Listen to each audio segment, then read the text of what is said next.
रावेर तालुक्यातील राष्ट्रवादी काँग्रेसच्या शरद पवार गटाला धक्का। माजी जिल्हा परिषद सदस्यांसह बाजार समितीचे 9 संचालक अजित पवार गटात जाणार। मुंबई येथे रवाना। माजी मंत्री एकनाथराव खडसे यांच्या गटाला धक्का।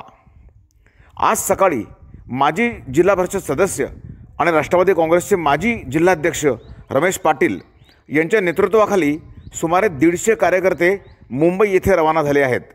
त्यांच्यासोबत येथील कृषी उत्पन्न बाजार समितीचे सभापती सचिन पाटील, उपसभापती योगेश पाटील यांच्यासह 150 कार्यकर्ते आणि बाजार समितीचे एकूण 9 संचालक सहभागी आहेत।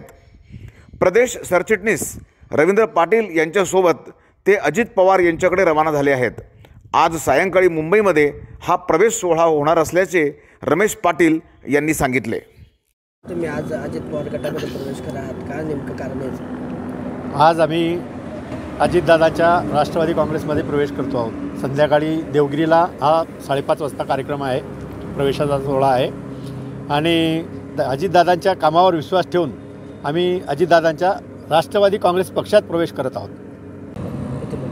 राष्ट्रवादी काँग्रेस पक्षाचे राष्ट्रीय अध्यक्ष आदरणीय अजितदादा यांच्या नेतृत्वावर विश्वास ठेवून रावेर विधानसभा मतदारसंघातील राष्ट्रवादी काँग्रेस पक्षाचे ज्येष्ठ नेते आदरणीय रमेशदादा पाटील, माजी प्रभारी जिल्हाध्यक्ष, माजी झडपी सदस्य, बाजार समितीचे सभापती, उपसभापती, संचालक मंडळ, सरपंच, चेअरमन, असंख्य माजी नगरसेवक असे 150 ते 200 प्रमुख पदाधिकारी अजितदादांच्या नेतृत्वावर विश्वास ठेवून राष्ट्रवादी काँग्रेस पक्षामध्ये आज प्रवेश करत आहे।